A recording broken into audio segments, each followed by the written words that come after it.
नमस्कार साथियों, स्वागत है आपका अपने यूट्यूब चैनल एजुकेशनल मंत्रा पर। साथियों, हमारा संस्कृत व्याकरण के अंतर्गत आज एक नया बिंदु संधि प्रकरण शुरू होगा, जिसमें हम संधि को बहुत ही विस्तार से, बहुत ही व्यापक रूप से पढ़ेंगे। तो चलिए साथियों, शुरू करते हैं।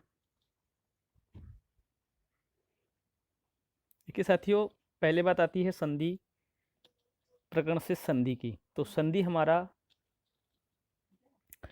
सम उपसर्ग धा धातु और इसमें हमारा की प्रत्यय लग गया है, और इसका एक सूत्र है वर्णानाम परस्परम विकृतिमत संधानम संधि।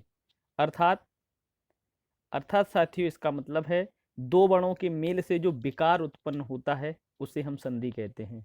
देखिए, दो वर्णों के मेल से जो विकार उत्पन्न होता है उसे संधि कहते हैं। यदि दो वर्णों का मेल हो और उन दो वर्णों के मेल से कोई अगर विकार उत्पन्न नहीं हुआ, कोई बदलाव नहीं हुआ, कोई परिवर्तन नहीं हुआ, तो वहां पर संधि नहीं होगी।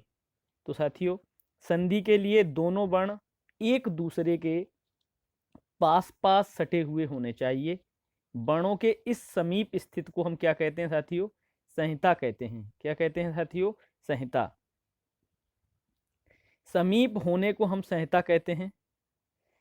अगला है साथियों, इसका एक नियम है पर सन्निकर्षः संहिता।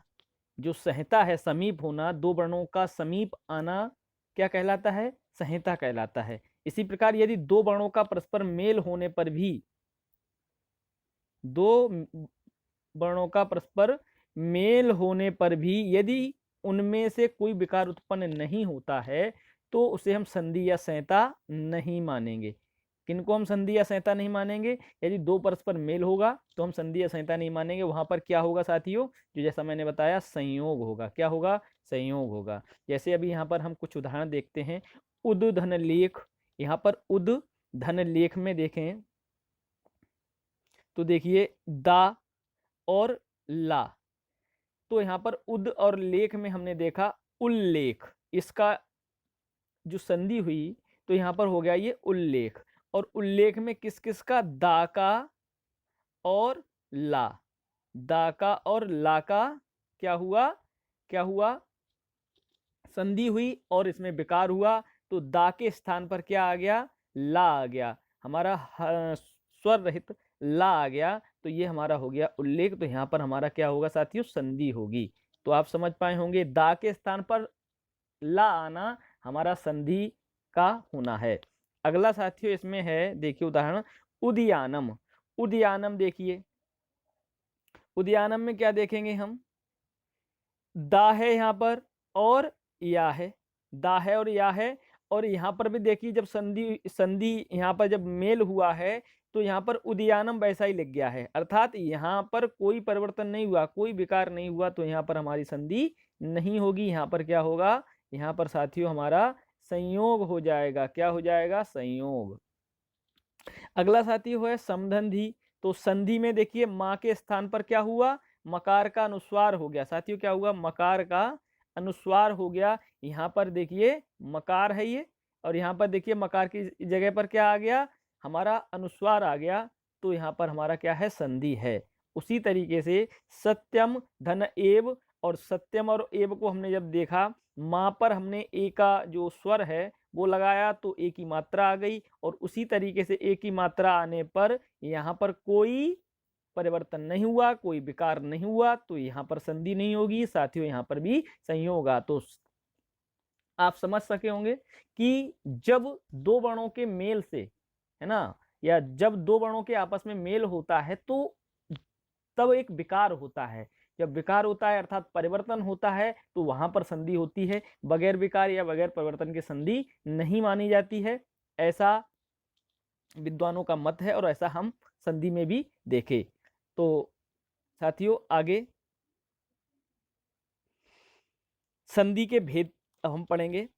देखिए आचार्य वरदराज के अनुसार, आचार्य वरदराज की पुस्तक है लघु सिद्धांत कौमुदी के अनुसार संधि के मुख्यतः तीन भेद माने गए हैं। कितने भेद? तीन भेद। अब इन तीन भेदों में हम बात करते हैं। देखिए पहले आता है हमारा अच स्वर संधि, है ना, अच स्वर संधि। दूसरा आता है हमारा हल या व्यंजन संधि, और तीसरा आता है हमारा विसर्ग संधि। देखिए अब इनके कुछ उदाहरण भी हैं, इनको हम देख लेते हैं। देखिए अच संधि या स्वर संधि तभी होगी जब हम अच का अच के साथ योग करेंगे। किसका? अच का अच के साथ जब योग होगा तो वहां पर स्वर संधि होगी। और हमारी हल संधि या व्यंजन संधि कब होगी? जब हमारा हल का, हल माने व्यंजन, जब हमारा हल का अच के साथ योग होगा, अच का हल के साथ योग होगा, और हल का हल के साथ योग होगा। कंडीशन क्या है यहाँ पर? हल के साथ अच का, अच के साथ हल का, और हल के साथ जब हल का योग होगा तो वहां पर हमारा व्यंजन संधि होगी। अब हमारी साथियों विसर्ग संधि कब होगी? विसर्ग में हमारा होगा जब विसर्ग का अच के साथ और विसर्ग का हल के साथ योग होगा तो वहां पर हमारा विसर्ग संधि होगी। तो सबसे पहले साथियों हम बात करते हैं अच संधि। देखिए अच का हमारा क्या है यहाँ समझते हैं। यहाँ पर एक दिया है यद्यपि। क्या दिया है? यद्यपि। यद्यपि। देखिए यद्यपि में इसको हम तोड़ेंगे तो साथियों हो जाएगा ये यदि धन अपि। यदि धन अपि। अब देखिए इसका हमने ई निकाला, ई, और इसका आ निकाला, तो यहाँ क्या हो गया? ई और आ का योग हो गया या। ये कब होगा? ये कब होगा? इस बात को हम आगे पढ़ेंगे, हमारी स्वर संधियों के अंतर्गत हम पढ़ेंगे। ई और ई के स्थान पर क्या हो गया? या हो गया।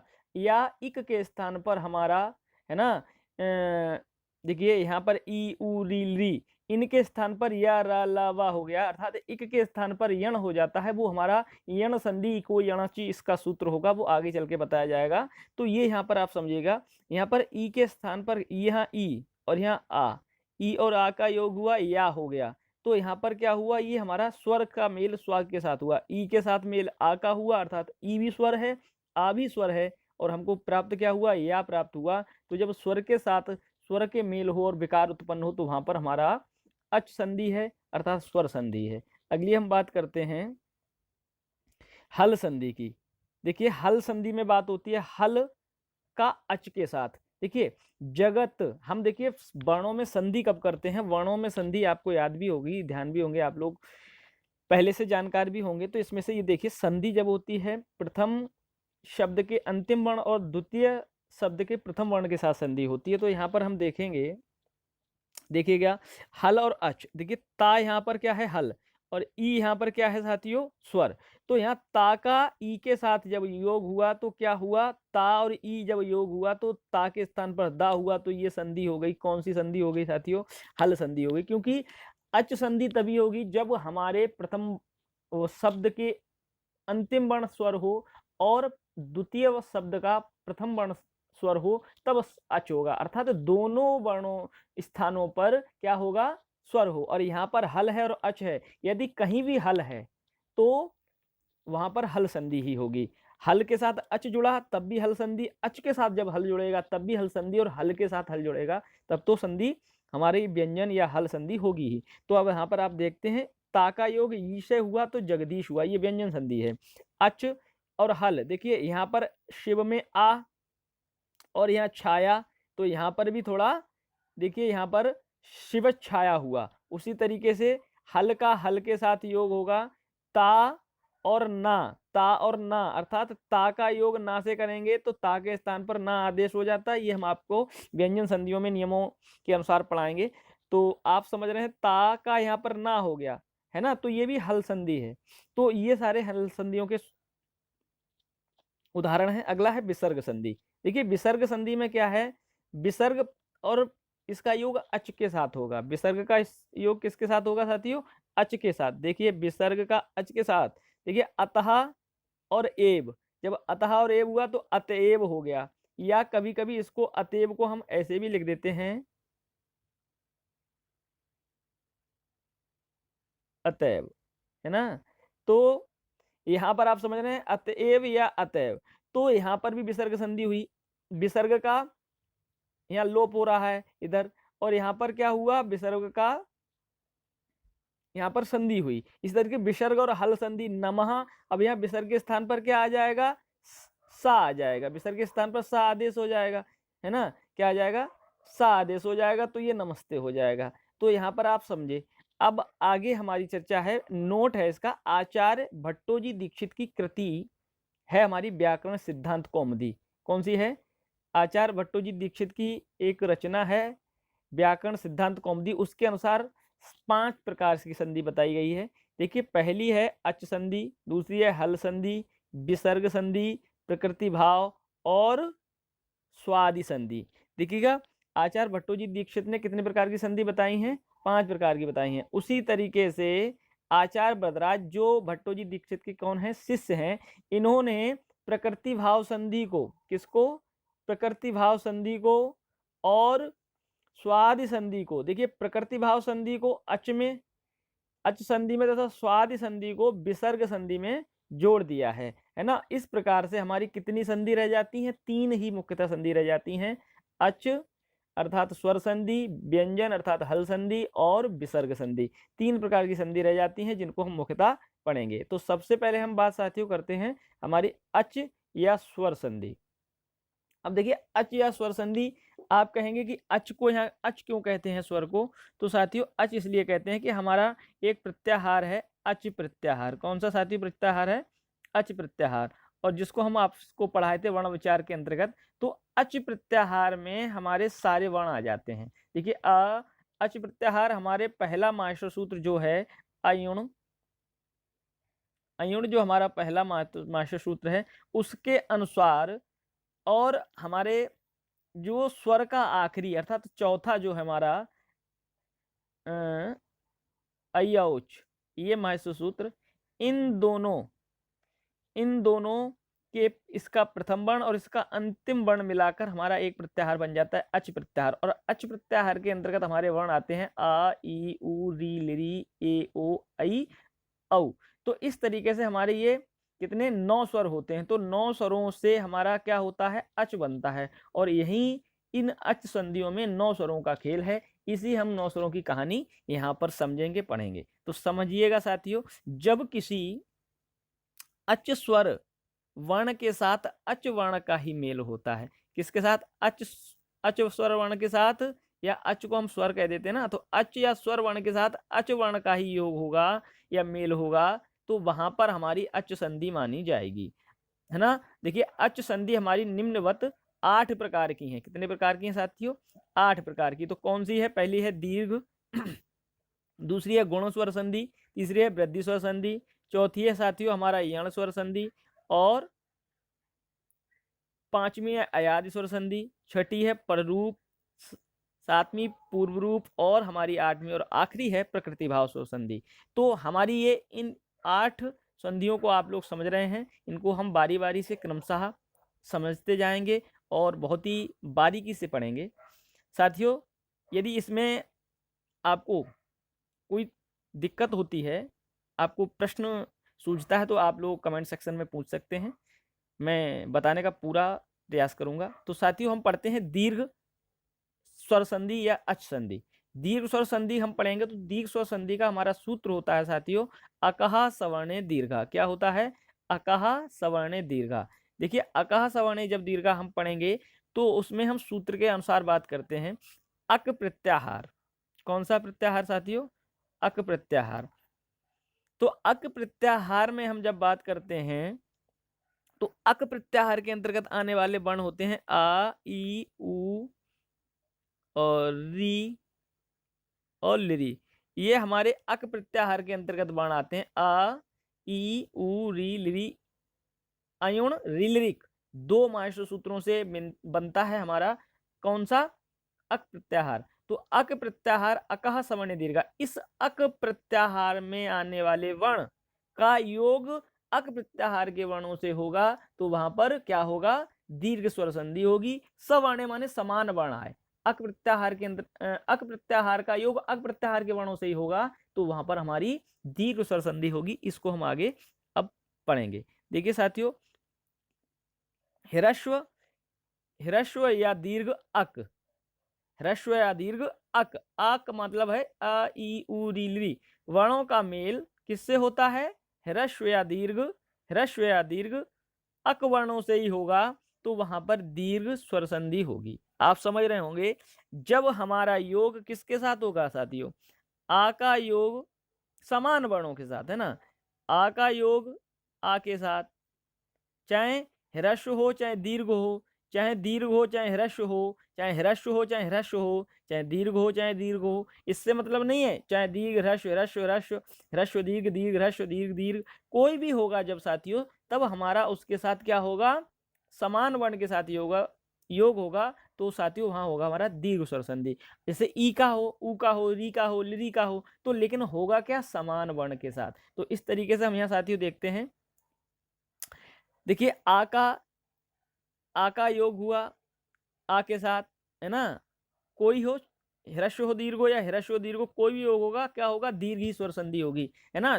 मतलब दीर्घ हो जाना है उसका, क्या हो जाना है? दीर्घ माने होता है बड़ा, बड़ा हो जाना है। ई का योग ई से होगा तो बड़ी ई, ऊ का ऊ से होगा तो बड़ा ऊ, री का री से होगा तो बड़ी री, और री का लिरी से होगा तो रीलरी, या री बड़ी या लिलरी। इस तरीके से इसको हम समझेंगे। तो साथियों पहला हमारा है उदाहरण, हम देखते हैं इसके परम धन अर्थ। क्या देखते हैं साथियों? परम धन अर्थ। हमने समझाने के लिए आपको थोड़ा यहाँ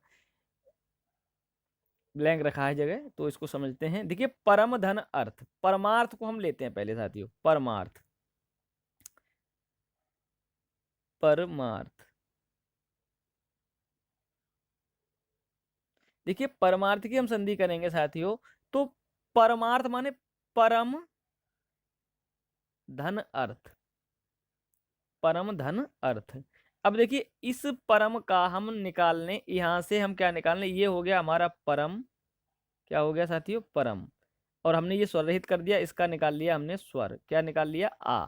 क्या निकाल लिया? आ। परम में से माँ से हमने निकाल लिया आ, और ये हमारा अर्थ है ही, इससे निकाल लिया आ, और हमारा बच गया अर्थ थ, है ना। इस तरीके से इस आ का योग, इस दोनों आ का योग जब होगा तो क्या बनेगा? दीर्घ बनेगा, अर्थात बड़ा आ हो जाएगा। क्या हो जाएगा? दीर्घ। तो इस दीर्घ का हमारा क्या हो जाएगा? माँ में, इस वाले माँ में हो जाएगा संधि। तो इस माँ में ये हमारा जो स्वर रहित था, परमार्थ, परमार्थ हो जाएगा। इस बड़ा आ का माँ, स्वर रहित माँ के साथ योग होगा, तो ये स्वर जो है किस पे चढ़ जाएगा? इस माँ पे आ जाएगा, तो ये हो जाएगा हमारा परमार्थ। तो आप समझ पाए होंगे साथियों। अगला है स्नानागार। स्नानागार में समझ लेते हैं अब। देखिए स्नानागार को हम ऐसे लिखेंगे, स्नानागार, है ना। देखिए स्नानागार। अब स्नानागार को हम जब तोड़ेंगे साथियों, तो ये हो जाएगा स्नान, स्नान धन आगार, स्नान धन आगार, है ना। अब देखिए इस ना, स्नान का ना से हमने आ निकाल लिया, तो ये हो जाएगा इस नान में हम अंतिम जो ना है उसको हम स्वर रहित कर दिए, उसी तरीके से आगार, है ना। आगार। तो ये आ और ये आ मिलकर, ह्रस्व और दीर्घ मिलकर ही होना क्या है साथियों? दीर्घ ही होना है।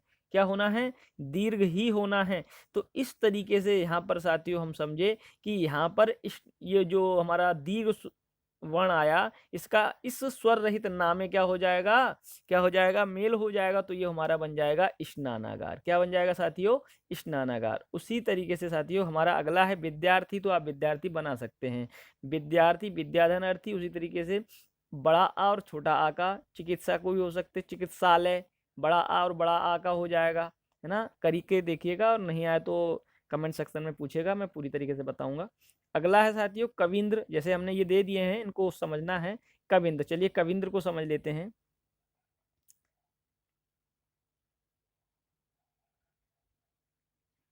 कवि धन इंद्र। देखिए इसको थोड़ा मिटाइए दोबारा, कविंद्र, कविंद्र। अब कविंद्र में साथियों कवि धन इंद्र। अब देखिए इस समान वर्ण आना चाहिए। देखिए यहाँ ई है तो यहाँ भी ई आएगा, यहाँ ई है तो यहाँ आ नहीं आएगा, समान वर्ण। आ का आ से मेल। तो अब देखिए कभी ई आ गया, ई का योग हमने किससे कर लिया, ई से कर लिया, है ना। इसका ई निकला तो ये हमारा क्या हो जाएगा, स्वर रहित वाह बच जाएगा केवल ऐसे। कब धन, अब यहाँ से ई निकाल लिया और यहाँ से हमने ई निकाल लिया, पीछे क्या बच गया, अंदर बच गया, अंदर। तो ये दोनों ई क्या हो जाएगी, बड़ी ई हो जाएगी। और ये जो बड़ी ई आई है साथियों, ये किस पर आ जाएगी, स्वर रहित बा पर आ जाएगी। जब ये स्वर रहित बा पर आएगी तो ये वी हो जाएगी, आगे का है और पीछे इंद्र है, तो ये हो जाएगा हमारा कविंद्र हो जाएगा। क्या हो जाएगा, कविंद्र हो जाएगा। इसको भी आप अच्छे समझे होंगे, जो नहीं आए तो आप बेझिझक पूछ सकते हैं। हम इसमें से कर लेते हैं, सिंधूर्मी कर लेते हैं। अब देखिए सिंधूर्मी, सिंधूर्मी,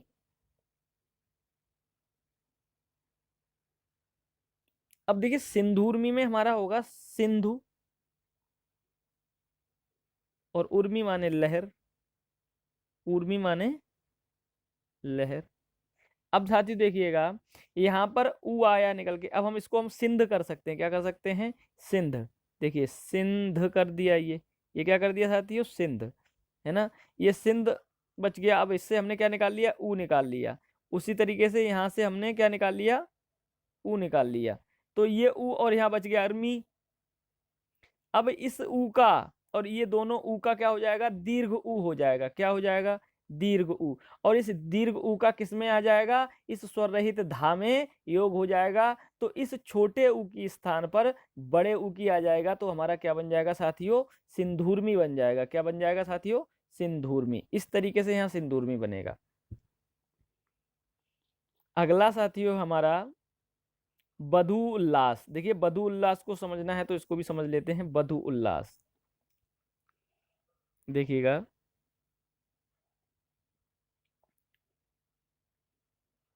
बधु उल्लास,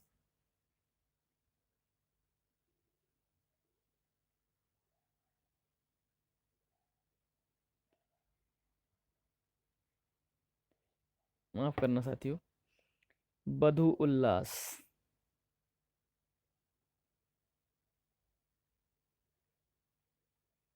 देखिए और ये बधु उल्लास में जब हम तोड़ेंगे तो ये हो जाएगा बधु धन उल्लास। और साथियों इसका ऊ ले लेंगे और इसका भी ऊ ले लेंगे तो हमारा ऊ बधु धन उल्लास। तो इसका ऊ और इसका ऊ, इन दोनों का यू ऊ हो जाएगा दीर्घ। क्या हो जाएगा, ऊ। अब हमारा इससे हमारा क्या हो जाएगा, इस ऊ का बध जो हमारा ये स्वर रहित धा निकलेगा उसमें योग हो जाएगा, तो हमारा क्या बन जाएगा, बधु उल्लास बन जाएगा। देखिए चमू ऊर्जा, देखिए चमू माने होता है साथियों सेना। चमू माने क्या होता है, सेना। इसको समझते हैं, चमू ऊर्जा, चमू ऊर्जा। देखिए इसको हम तोड़ेंगे तो हो जाएगा चमू धन ऊर्जा। अब ये चमू ऊर्जा हो गया। अब यहाँ देखिए चमू ऊर्जा को साथियों हम चम, अब इसका हमने निकाल लिया ऊ, उसी तरीके से इसका निकाल लिया ऊ, और ये हमारा बच्चा अर्जा, है ना। अब ये दोनों ऊ मिलकर हो जाएंगे दीर्घ ऊ, और ये ऊ किस पर आ जाएगा, इस वाले हमारे माँ पर आ जाएगा। तो ये हो जाएगा चमू, और ये हमारा जब बचा ही था इधर से तो वो हो जाएगा चमू ऊर्जा। तो आप इसको भी अच्छे से समझे होंगे साथियों। अब देखिए पितृणम को समझ लेते हैं। देखिए पितृणम साथियों कैसे लिखा जाएगा, पितृणम, ये ऐसे लिखा जाएगा। अब कैसे, देखिए इसको हम तोड़ेंगे तो साथी हो जाएगा हमारा पितृ धन ऋणम, पितृधन ऋणम। और जब हमारा पितृधन ऋणम हुआ तो हमने इसमें देखा कि इस ता का हमने निकाल लिया रा, ता का रा माने री, रा नहीं है ये री है, तो री निकाल लिया। और ये हमारा बच गया इधर पित, क्या बच गया, पित। और ये पित धन री, और इधर हमने री, और इधर हमारा रह गया अणम। क्या रह गया साथियों, अणम। तो इन दोनों री का क्या हो जाएगा, दीर्घ री। और दीर्घ री का कैसे बनता है, दो मात्राएं होती हैं इस तरीके से। तो ये हो जाएगा इस तरीके से यहाँ पर पितृणम। ये दो मात्राएं दो री लग जाती हैं तो ये पितृणम हो जाएगा साथियों। आप शायद इसको समझ पाए हों। अगला साथियों होत्री धन ऋकार, होत्री धन ऋकार, इसको भी समझ लेते हैं। ये हो जाएगा हमारा होत्री ऋकार, है ना। अब देखिए इसको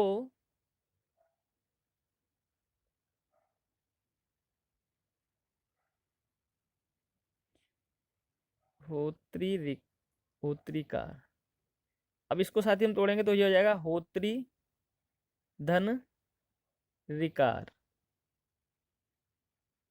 अब देखिए इस ता से री निकालेंगे और री हमारे पास इधर से ऋकार से आ जाएगी, तो दोनों री मिलकर बन जाएंगे हमारी दीर्घ री। कितनी दीर्घ री, और यही दीर्घ री का निशान हमारा इस ता पे आ जाएगा, तो ये हमारा दीर्घ स्वर संधि हो जाएगी। तो इस तरीके से होत्री ऋकार भी आप समझ पाए हो। अगला साथियों हमारा होत्री ऋकार, तो वही है त्रि और लिरी मिलकर क्या हो जाएगी, या री हो जाएगी या लिरी हो जाएगी। तो इस तरीके से हम यहाँ स्वर संधियों के कुछ उदाहरण देखे। और साथियों हमने कुछ महत्वपूर्ण उदाहरण आपके लिए होमवर्क में दिए हैं, तो आप लोग इनको करिएगा।